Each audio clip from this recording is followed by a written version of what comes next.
आप इसे भी देख लीजिए, नेक्स्ट हेडिंग है चैलेंज ऑफ डेमोक्रेसी, देख लीजिए। तो no country can be described as a being completely democratic, there are always communities. तो आप कह सकते हैं कि कोई भी कंट्री है ना, can be described as a being completely democratic. कोई भी कंट्री कह ही नहीं सकती है कि हम पूरी तरह से क्या है, डेमोक्रेटिक हैं। पूरी तरह से डेमोक्रेटिक कंट्री बनकर हम लोग सक्सेस हमें मिल चुकी है, क्योंकि कहीं ना कहीं पे इनइक्वालिटी दिखाई जरूर देगी। इतना बड़ा कोई कंट्री होगा, देश होगा, इक्वालिटी कहीं मिल भी जाती है, वहां पर भी लोग कुछ ना कुछ कमियां निकाल देते हैं कि यहाँ पर आपकी प्रॉब्लम है। तो इसमें कोई बुराई करने वाली बात नहीं है, अच्छी बात है, कमियां निकालना भी चाहिए और हम उसमें सुधार करेंगे, है ना। हम उसमें क्या करेंगे, सुधार करेंगे, ठीक है।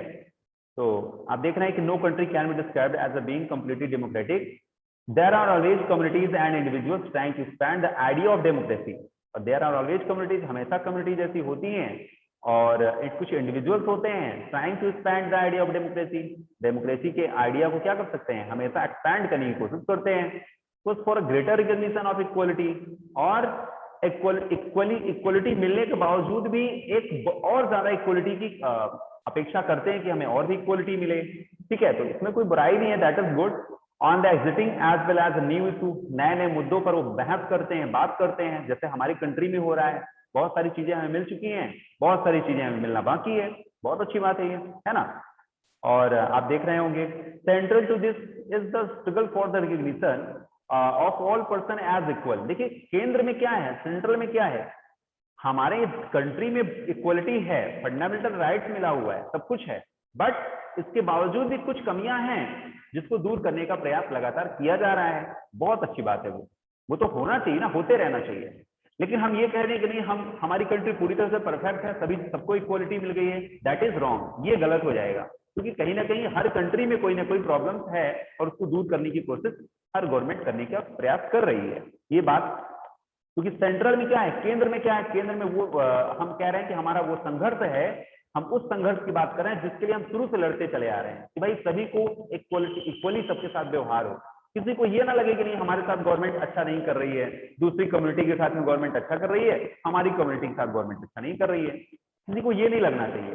तो हमारे साथ वो पुराना स्ट्रगल है ना, यही बात इसमें दिया गया है। और किसी की डिग्निटी, आपको पढ़ाया मैंने कि डिग्निटी किसी की क्या होनी चाहिए, वायलेट नहीं होनी चाहिए, मेंटेन होनी चाहिए। तो हमें इक्वलिटी चाहिए, साथ में कैसे इक्वलिटी चाहिए, जिससे हमारी डिग्निटी क्या हो सके, मेंटेन हो सके। भाई आपके साथ में एक के साथ में इक्वली व्यवहार होगा, एक के साथ इक्वली व्यवहार नहीं होगा, तो आपको डिग्निटी आपकी क्या हो रही है, वायलेट हो रही है ना, आपका आत्मसम्मान, आपकी गरिमा। तो इन दिस बुक, इस चैप्टर में हमने क्या पढ़ा, हमने इक्वलिटी के अलग अलग फैक्टर्स पढ़े, हमने डेली रूटीन वाला पॉइंट भी पढ़ा कि किस तरह से डेमोक्रेटिक इंडिया में हम लोग देख रहे हैं, इक्वलिटी के अलग अलग पहलुओं को हमने देखा, है ना।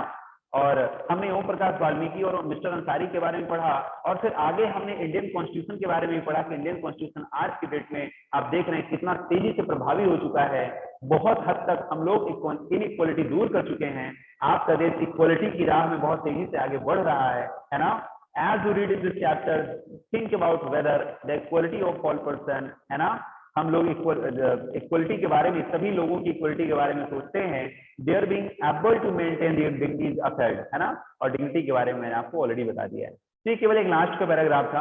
अब देखिए यहाँ पर कुछ क्वेश्चंस हैं जो आपको अपने आप, जैसे चैप्टर कंप्लीट होता है तो अपने आप क्वेश्चंस अगर आपको आने लगे तो आप समझ जाइएगा कि हाँ हमने चैप्टर सही से पढ़ा है।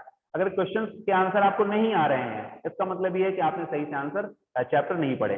मतलब मेरे कहने मतलब क्वेश्चन पढ़े तो कुछ तो आइडिया है दिमाग में कि हाँ रियलिटी में है क्या। देखिए पहला क्वेश्चन है, in a democracy why is universal adult franchise important. किसी भी डेमोक्रेसी में यूनिवर्सल एडल्ट फ्रेंचाइज क्यों इंपॉर्टेंट होता है। तो आपको पहला ही पैराग्राफ याद रखिए, फर्स्ट पैराग्राफ मैंने स्टार्टिंग किया था वहां पे, वहीं पे यूनिवर्सल एडल्ट फ्रेंचाइज दिया था। यूनिवर्सल का मतलब क्या होता है, सबको मताधिकार, वोट देने का राइट मिलना चाहिए, ये आपका पॉलिटिकल राइट है और इससे इक्वलिटी शो होती है। और डेमोक्रेटिक कंट्री क्या होता है, इक्वलिटी बेस ही होता है, क्योंकि डेमोक्रेसी की सबसे बड़ी पहचान क्या है, इसका प्रिंसिपल क्या है, इक्वल, है ना। बेस ऑफ क्या है, इक्वलिटी है, प्रिंसिपल इसका क्या है, इक्वलिटी है। और इक्वलिटी लाने के लिए हमारे पास सबसे बढ़िया एग्जांपल क्या है कि जब हम अपनी सरकार को, अपनी गवर्नमेंट को खुद ही चुनेंगे, हमें वोट देने का राइट सबको मिल जाएगा। इससे हम लोग क्या समझ सकते हैं कि हमारी कंट्री में क्या इक्वलिटी है। तो इस तरह से भी आप इसको समझ सकते हैं।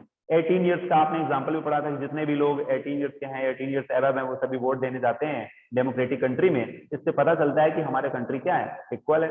तो ये तो मैं हम लोग ओरली बात कर रहे हैं, but you can make your own answer. आप लोग अपना आंसर भी बनाकर राइट कर सकते हैं। अगर चैप्टर आपने अच्छे से पढ़ा है तो आपने अच्छे से आंसर भी राइट कर सकते हैं। You are not bounded for that answer. जो आंसर मैंने सेंड किया वो तो आप कॉपी में राइट करेंगे ही, साथ ही अगर आपको कभी कोई आंसर भूलते भी हैं तो आप लोग अपने अकॉर्डिंग भी आंसर ऐड करते हैं, दैट विल बी एक्सेप्टेड, वो भी एक्सेप्ट किए जाते हैं। ठीक है, ऐसा नहीं होता कि जो कॉपी में बुक में आंसर है बस उन्हीं को रटना है।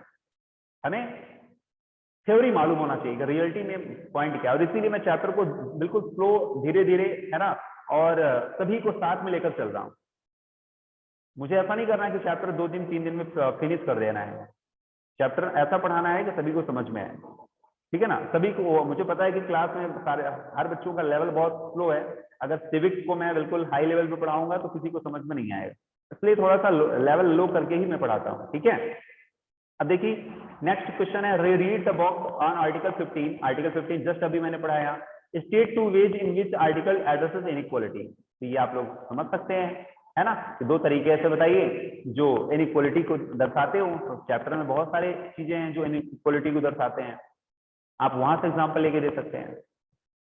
इन what ways Om Prakash Valmiki experience similar to that of Ansari. किस तरह से ओम प्रकाश वाल्मीकि का एक्सपीरियंस और अंसारी का एक्सपीरियंस सिमिलर होता है। वो डिग्निटी वाला जो चैप्टर हेडिंग है ना, उसी में दोनों का दिया गया है कि किस तरह से दोनों की जो भावनाएं हैं वो सेम हो जाती हैं, क्योंकि दोनों के साथ में कैसा व्यवहार हुआ था, अनइक्वली। ठीक है, वहीं से आंसर मिल जाएगा। और what do understand by the term, इस टर्म से आप क्या समझते हैं, कौन सा टर्म है, आगे ब्रैकेट में दिया है इन्वर्टेड कॉमा में, all person are equal before the law. All person are equal before the law, इस टर्म से आप क्या समझते हैं, ये भी आपको बुक में दिया गया है कि all person are equal before the law. किस तरह से आप कह सकते हैं कि कानून की नजरों में सभी बराबर हैं, तो इसका मतलब ये कि लॉ की कुछ बातें आपको लिखनी पड़ेंगी, लॉ की कुछ बातें लिखनी पड़ेंगी कि लॉ ने हमें ये चीजें दिया है, जिससे हम कह सकते हैं कि all person are equal before the law. और हम ये भी आगे पूछ रहा है कि why do you think it is important in democracy, democracy में इंपॉर्टेंट क्यों है, तो इसका भी आप आंसर बता सकते हैं कि डेमोक्रेसी में तो इंपॉर्टेंट होगा ही। अगर लॉ नहीं बनेगा, कानून नहीं बनेगा, सबके लिए इक्वली नहीं होगा, तब तो प्रॉब्लम क्रिएट हो जाएगी ना। फिर इक्वलिटी कहाँ हुई, डेमोक्रेसी कहाँ हुई। डेमोक्रेसी का मतलब तो होता है पीपल्स का पार्टिसिपेशन, है ना। फिर क्वेश्चन नंबर 5 है, according to the right of person disability act 2017। ध्यान दीजिएगा, डिसेबिलिटी एक्ट आया था 2016 में। Person with disabilities have equal right. जो डिसेबल हैं, जिसके बॉडी में मान लीजिए अंग बाई बर्थ से ही प्रॉब्लम है, क्या उनको भी इक्वल राइट मिले हैं? बिल्कुल, उनको भी इक्वल राइट्स मिले हुए हैं, है ना। That is government should make a possible there full of participation in the society, जिससे वो भी सोसाइटी में क्या कर सकें, फुल पार्टिसिपेशन दे सकें। ठीक है, देख रहे हैं आप, ये